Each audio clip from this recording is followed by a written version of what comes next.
Good morning dear students. हमारी unit 4 चल रही है। 4th यूनिट में हमारा लास्ट जो है वो है टेटनस। टेटनस एक बीमारी तो नहीं कहेंगे, एक रोग नहीं है एक प्रकार का।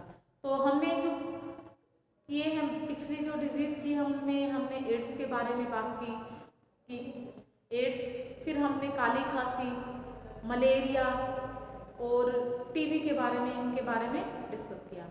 आज की क्लास में हम करेंगे टेटनस। टेटनस हमारे इसका नाम रहेगा। यह क्या है? एक तीव्र रोग है। यह क्या है? तीव्र रोग है।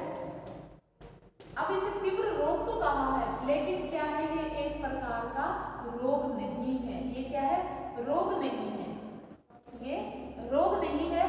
क्योंकि इसे रोग नहीं कहा जाता, क्योंकि हमारे शरीर में जब लोहे की लग जाती है, लोहे धातु की चोट लग जाती है, उसके कारण से शरीर में लोहे धातु के लग जाती है, तब क्या है?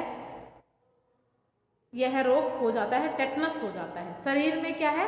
लोहे धातु के ऊपर आप देखते हैं कि जंग लगा होता है, और उसके कारण जब ये लग जाती है तो वो हमारे शरीर में इन्फेक्शन पैदा कर देता है, इन्फेक्शन फैल जाता है।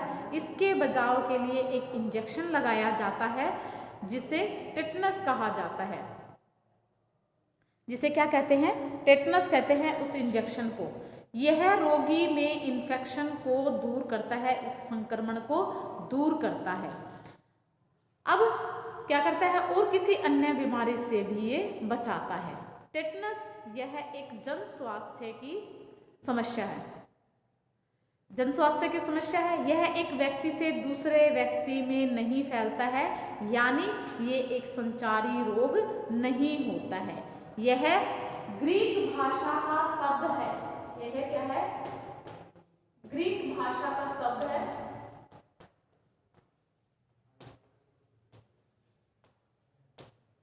ग्रीक भाषा का शब्द है जिसका अर्थ है टू स्ट्रेच। जिसका अर्थ क्या होता है? इसका जो अर्थ है, इसका टू स्ट्रेच। टू स्ट्रेच इसका अर्थ होता है, जिसका अर्थ है खींचना। जिसका अर्थ क्या होता है? खींचना। खींचना, टू स्ट्रेच यानी खींचना। तो इसमें क्या होता है? खींचना यानी इसमें मांसपेशियों में खिंचाव, संकुचन या ऐंठन इसका एक अन्य नाम है। मांसपेशियों में क्या हो जाता है? संकुचन हो जाता है, ऐंठन हो जाता है। तो क्या है ये? जिसे क्या कहते हैं? इसमें एक और नाम है, एक और नाम है जिसे बोलते हैं लोकजा। लोकजा बोलते हैं। एक तो इसको टू स्ट्रेच, इसका ग्रीक भाषा में टेटनस का अर्थ होता है, जिसका मतलब होता है खींचना, खिंचाव, मांसपेशियों में ऐंठन, खिंचाव आ जाता है। फिर दूसरा जो इसको नाम है वो हम बोलते हैं इसको टेटनस को लोकजा यानी बंद जबड़ा बोलते हैं। इसे बंद जबड़ा, लोकजा को बोलते हैं बंद जबड़ा, यानी इसके अंदर क्या होता है?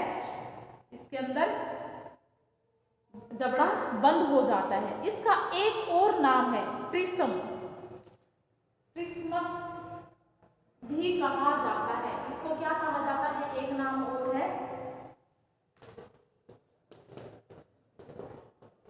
क्रिसमस भी कहा जाता है इसको। क्रिसमस क्या होता है?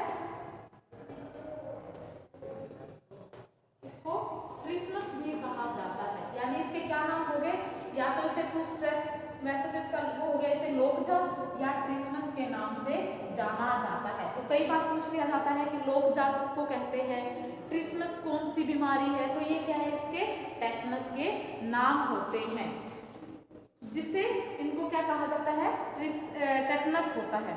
उसका शरीर में जिसके शरीर में टेटनस हो जाता है उसका शरीर धनुष के समान टेढ़ा हो जाता है। जैसे धनुष होता है वैसे ही उसका शरीर हो जाता है, टेढ़ा हो जाता है, और उसे सांस लेने में दिक्कत होती है। धनुष के समान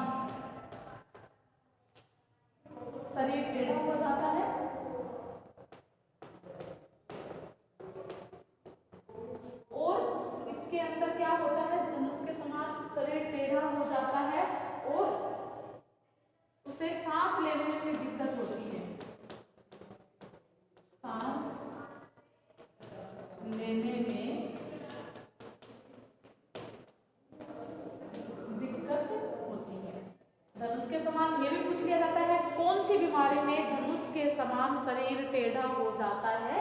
तो टेटनस में धनुष के समान शरीर टेढ़ा हो जाता है। और टेटनस के रोग में ऐच्छिक पेशियां सबसे ज्यादा प्रभावित होती हैं। इसके अंदर ऐच्छिक पेशियां होती हैं।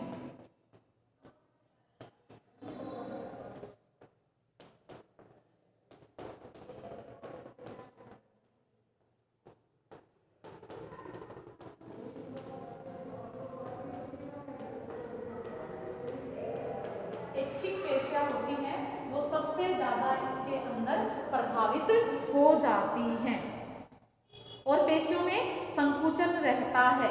यह रोग क्लॉस्ट्रिडियम टिटेनी नामक जीवाणु से फैलता है। तीव्र रोग है, लोहे धातु के कारण यह रोग फैल जाता है। ग्रीक भाषा, लोहे धातु की चोट लग जाती है तब यह रोग फैल जाता है। टेटनस शब्द है वो ग्रीक भाषा का शब्द है, जिसमें उसका ग्रीक भाषा में इसका जो अर्थ होता है वो टू स्ट्रेच यानी खींचना है। इसके अंदर मांसपेशियों में ऐंठन और खिंचाव आ जाता है और इसके अंदर लोकजा, इसका जो दूसरा नाम है लोकजा भी बोलते हैं, बंद जबड़ा या इसे ट्रिस्मस भी बोलते हैं। और क्या होता है कि इसके अंदर जब मनुष्य को, जिस भी रोगी को टेटनस हो जाता है वो धनुष के समान उसका शरीर मुड़ जाता है, टेढ़ा हो जाता है, सांस लेने में उसको दिक्कत होती है। और ये इसमें सबसे ज़्यादा जो प्रभावित होती है वो ऐच्छिक पेशियां होती है जो सबसे ज़्यादा प्रभावित होती हैं। अब इसमें पेशियों, यह रोग किसके कारण फैलता है?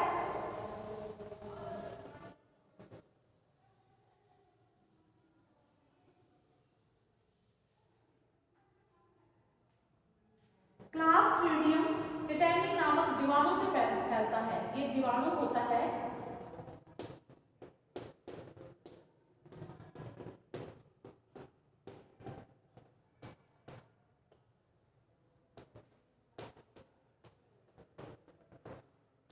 क्लॉस्ट्रिडियम टिटेनी नामक जीवाणु होता है जिससे ये फैलता है।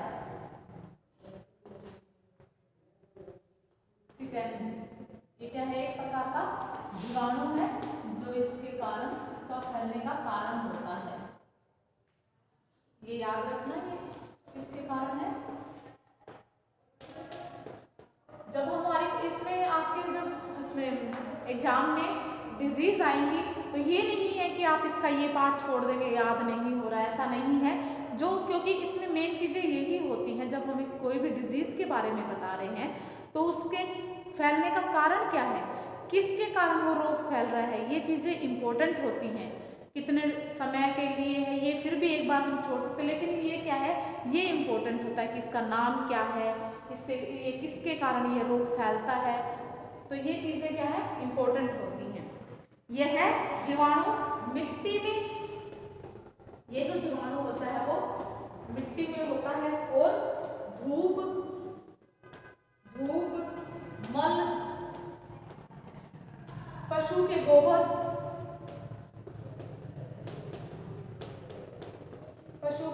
में और खाद आदि में ये रोग पाया। ये जीवाणु कहाँ पे पाया जाता है? मिट्टी में, धूल आ जाएगी, धूल में, धूल, मल, पशु के गोबर, खाद आदि में ये जीवाणु पाया जाता है। इसके अलावा यह कहाँ पे पाया जाता है? घोड़ा, बकरी, भेड़, बिल्ली, कुत्ता, मुर्गी आदि जानवरों की आंतों में पाया जाता है। आंतों में पाया जाता है, इसकी आंतों में पाया जाता है। ये जो जीवाणु होता है वो घोड़ा,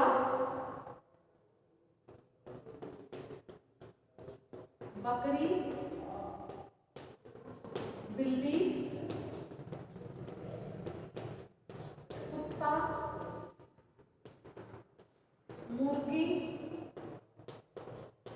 आदि की आंतों में यह पाया जाता है। तो क्या होता है? यह जीवाणु स्पोर के रूप में होता है। स्पोर होते हैं, उनके रूप में होते हैं, स्पोर होते हैं। ये स्पोर के रूप में जीवाणु होते हैं, यानी छोटे छोटे होते हैं, बिल्कुल ऐसे ऐसे करके स्पोर्स बोलते हैं इनको। स्पोर के रूप में ये जीवाणु पाए जाते हैं। इस प्रकार से ऐसे ऐसे होते हैं, ये हमें नंगी आंखों से दिखाई नहीं देते हैं। स्पोर के रूप में होते हैं ये जीवाणु, काफी कठोर होते हैं और 15 जब इनको यह काफी कठोर होते हैं, जब हम इनको 15 मिनट तक उबालते हैं, 15 मिनट उबालने पर भी ये जीवाणु नहीं मरते हैं, इतने ज़्यादा कठोर होते हैं। फिर फिनोल क्रिसोल जैसे पदार्थों का इस पर कोई असर नहीं होता है, परंतु इसके जीवाणु को 120 डिग्री सेंटीग्रेड पर भाप में डाला जाए तो ये मर जाता है। यानी हमारे जो पानी का जो बॉइलिंग टेम्परेचर है वो कितना होता है, पानी का बॉइलिंग टेम्परेचर कितना होता है, 100 डिग्री सेंटीग्रेड होता है। लेकिन जब हम 120 डिग्री सेल्सियस इसको उबालते हैं तो ये क्या है, खत्म हो जाते हैं। यहाँ पर क्या है, यहाँ पर तो पानी उबलता है, ये तो क्या है, उबलता है 100 पर, 100 डिग्री पर, और 120 डिग्री पर क्या हो जाता है, ये 120 डिग्री पर ये भाप बन जाता है और भाप में ये खत्म होते हैं, इसका इन पर कोई असर नहीं होता। लेकिन अब जब भाप बनने लग जाती है, भाप में जब इसको डालते हैं तब जाकर ये जीवाणु मरते हैं, इतने इनके ऊपर कोई असर नहीं होता है। यह मनुष्य के शरीर में लंबे समय तक सक्रिय रहते हैं, यह मनुष्य के शरीर में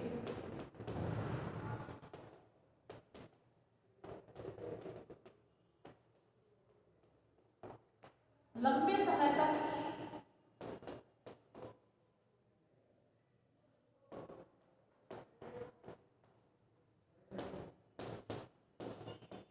सक्रिय होते हैं, लंबे समय तक मनुष्य के शरीर में ये रहते हैं, पाए रहते हैं, एक्टिव रहते हैं। यह गरीब देशों में अधिक होता है। गरीब देशों में यह रोग क्यों होता है, क्योंकि गरीब देशों में जो लोग हैं वो नंगे पैर ज्यादा घूमते हैं, नंगे पैर घूमते हैं,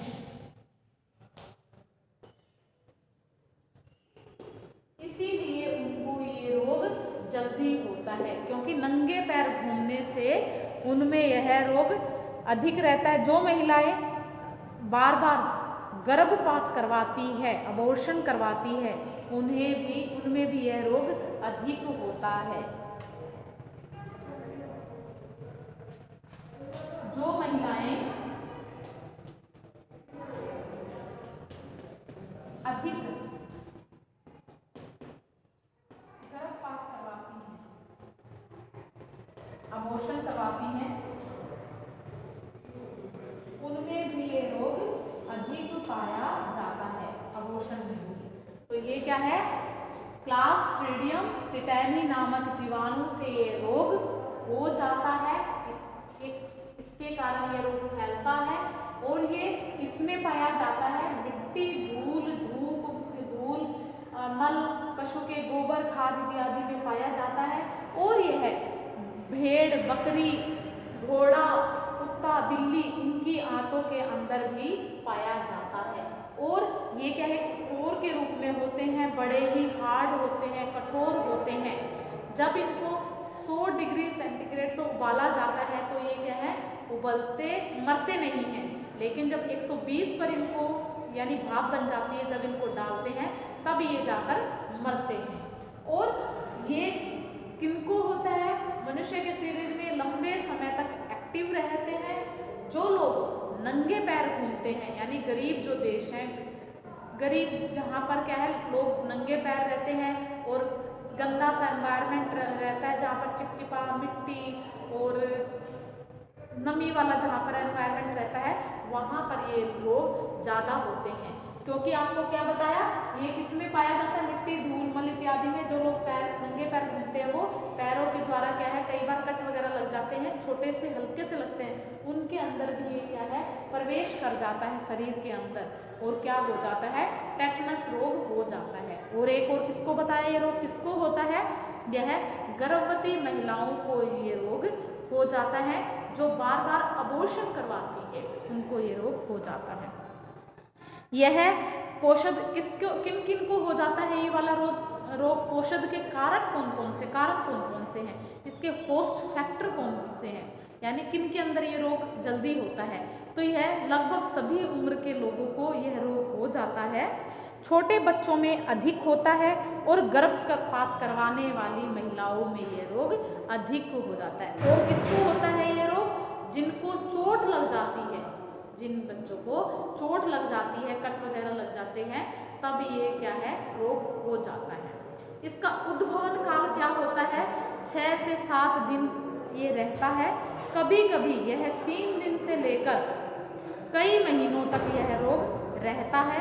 नवजात शिशुओं में यह जन्म से लेकर 14 दिन तक होता है। जो नवजात शिशु होते हैं, जो पैदा होते ही जन्म के समय उनको नवजात शिशु बोला जाता है, उनको ये रोग हो जाता है। टिटनस के प्रकार होते हैं। टिटनस के कई प्रकार होते हैं। कौन कौन से होते हैं इसके अंदर प्रकार? सामान्यकृत टिटनस,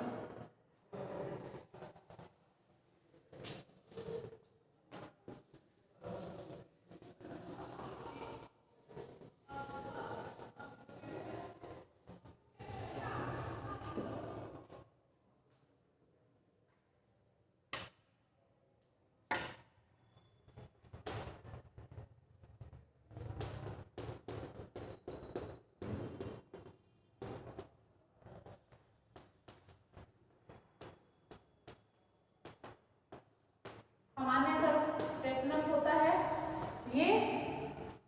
यह 80% लोगों में ये रोग, ये वाला टेटनस होता है। 80% लोगों में ये वाला टेटनस ही पाया जाता है। सामान्यतः यही लोगों में पाया जाता है। और यह इसके कई लक्षण होते हैं। एक तो इसमें क्या होता है, जो इसके लक्षण है क्या है? लोकजा,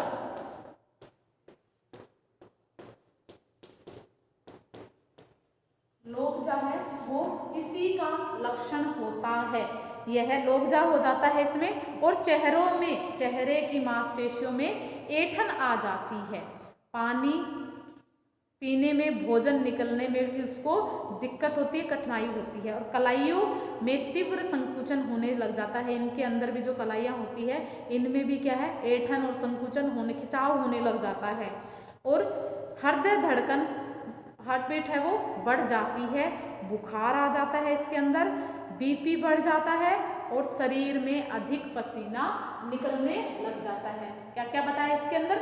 लोकजा हो जाता है, चेहरे की मांसपेशियों में ऐंठन आ जाती है, कुछ भी खा रहे हैं, जहाँ तक कि पानी पी रहे हैं, तब भी क्या है, दिक्कत होने लग जाती है। कलाइयों में तीव्र संकुचन होता है, पसीना आने लग जाता है, अधिक पसीना आता है, बीपी बढ़ जाता है और हृदय की जो धड़कन है वो भी इसके अंदर बढ़ जाती है। फिर अगला है इसके अंदर नवजात टेटनस। दूसरा जो है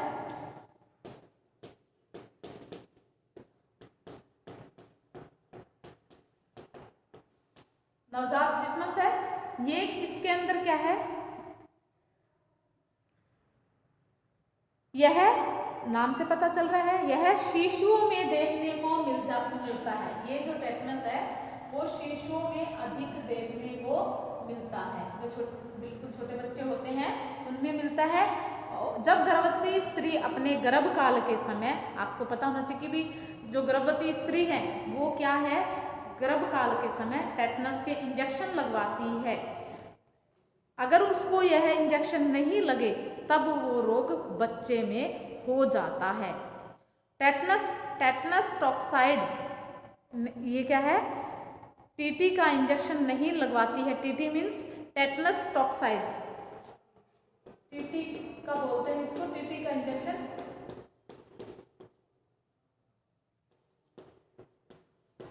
टॉक्साइड,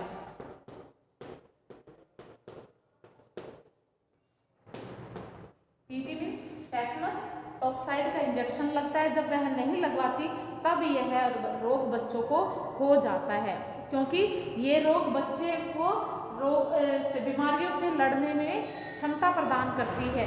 अगर यह नहीं लगवाती हैं तो बच्चों में रोगों से लड़ने की क्षमता नहीं रहती और वो बीमार हो जाता है।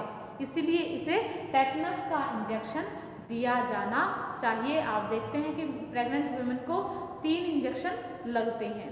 आजकल शायद में भी 2 हो गए हैं, पहले 3 लगते थे, आजकल 2 हैं शायद, श्योर नहीं हूँ लेकिन शायद 2 हैं।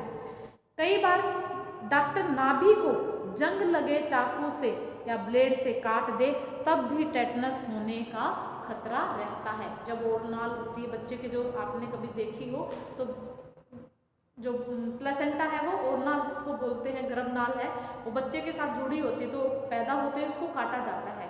तो उस काटने में क्या करते हैं, अगर स्टेरिलाइज नहीं है, कैंची ब्लेड जिससे भी वो काट रहे हैं, अगर वो स्टेरिलाइज नहीं है तो उससे भी इन्फेक्शन हो जाता है। हॉस्पिटल्स में तो ये देखने को नहीं मिलता, क्योंकि वहाँ पर जो भी इंस्ट्रूमेंट, उनके जो औजार होते हैं वो मोस्टली स्टेरिलाइज होते हैं, संक्रमण रहित होते हैं। लेकिन जैसे पहले के समय में, आजकल ये कम मिलता है, पहले के समय में, या फिर ये कहें कि आज भी अगर घरों में डिलीवरी करवाई जाती है, वहाँ पर ये केसेस ज़्यादा देखने को मिलती हैं, क्योंकि लेडीज़ जो घरों में डिलीवरी करवाते हैं वो क्या है, ब्लेड से, पहले ज़्यादा होता था, ब्लेड से काटती थी मोस्टली, तो वो ब्लेड क्या होती थी, स्टेरिलाइज नहीं होती थी, संक्रमण रहित नहीं होती थी, इस वजह से ये रोग बच्चों को लग जाता था, उसको टेटनस हो जाता था। फिर है अगला जो रोग है वो है मस्तिष्कीय टेटनस।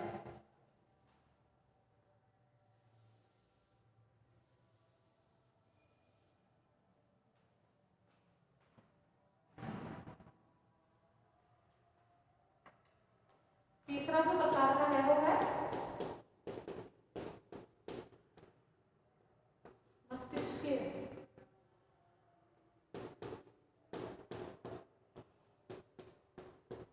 टेटनस।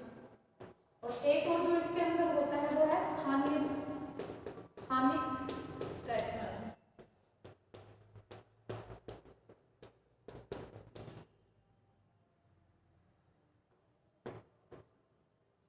ये दो और होते हैं। जब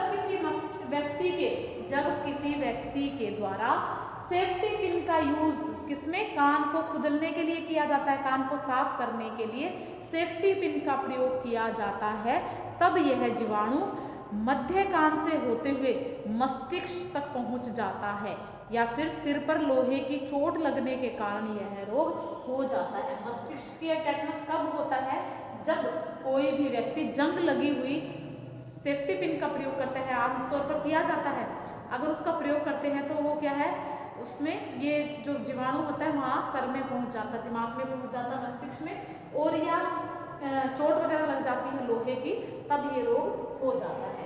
स्थानिक टेटनस कौन सा होता है, यह बहुत कम लोगों में देख पाया जाता है, होता है शरीर के जिस अंग में घाव होता है वहाँ पर कई महीनों तक दर्द रहता है, जब इलाज नहीं करवाया जाता तब यह रोग हो जाता है। कई बार देखा जाता है कि घाव होते हैं और वो ठीक नहीं होते हैं, अगर उनका प्रॉपर इलाज नहीं करवाया जाता तब जाकर ये रोग उस व्यक्ति को हो जाता है।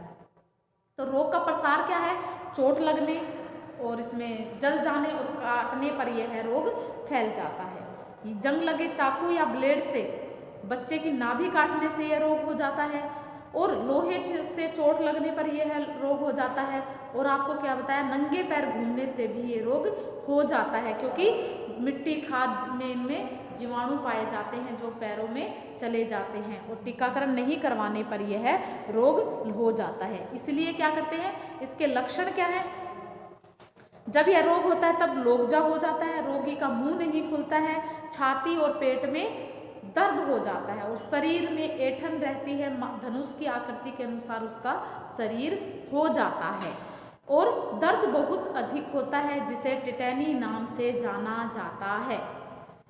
इसके अन्य लक्षण भी है, जैसे कि बुखार आना, बीपी होना, हाथ पैरों में जकड़न होना, पसीना आना और हार्ट बीट कम हो जाना, चिड़चिड़ा होना शरीर। तो ये क्या है, तंत्रिका तंतुओं का नष्ट हो जाना, ये इसके लक्षण होते हैं। इसके लिए आपको पता है कि टेटनस टॉक्साइड का, ये क्या जो आपको बताया था, टॉक्साइड का इंजेक्शन लगवाया जाता है, टीटी का इंजेक्शन लगवाना चाहिए। आपने देखा है कि जब भी चोट लग जाती है लोहे वगैरह की तो फटाफट हम क्या लगवाते हैं, टेटनस का इंजेक्शन लगवाता है, तो इसके पीछे यही रीज़न होता है। 6 से 9 महीने के बच्चों को यह इंजेक्शन लगाया जाता है, इसके बाद जब इंजेक्शन 1 महीने के अंतराल पर इसको रखा जाता है। दूसरी बार इंजेक्शन 18 से 24 महीने पर लगाया जाता है। जब बच्चा 5 से 6 साल का हो जाता है तो भी ये इंजेक्शन लगवाया जाता है। DT का इंजेक्शन लगाया जाता है। आजकल ये इंजेक्शन गर्भवती महिलाओं को लगा दिया जाता है। अब इसके बचाव के क्या उपाय हैं? सबसे पहले तो नंगे पैर नहीं घूमने चाहिए। कटे पटे पैरों में अगर यह हो जाए, कटे पैर कट फट जाए तो उसको ठीक कर लेना चाहिए। इसलिए पैरों को साफ सुथरा रखना जरूरी है। अगर कहीं से कोई अंग कट गया है तो डिटोल से उसको साफ कर लेना चाहिए। इसीलिए क्या है, चोट वगैरह लग जाती है, खुला कोई है तो उसको खुला नहीं छोड़ते या फिर उसको डिटोल से साफ करते हैं, यानी इसको संक्रमण रहित कर लेते हैं। और TT का इंजेक्शन भी लगवाना चाहिए।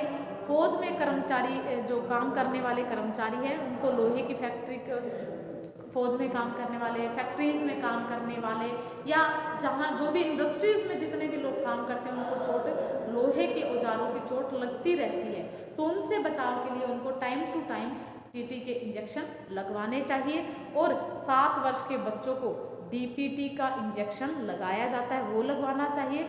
इसी प्रकार से टेटनस का इंजेक्शन लगवाना चाहिए और साफ सुथरे ढंग से उनको रहना चाहिए। तो ये था हमारा टेटनस का। आज के लिए इतना ही। हमारा ये टॉपिक यूनिट 4 है, यहीं पर कंप्लीट हो जाती है। कल से यूनिट 5 स्टार्ट करेंगे। तो आज के लिए इतना। Okay, bye, have a nice day.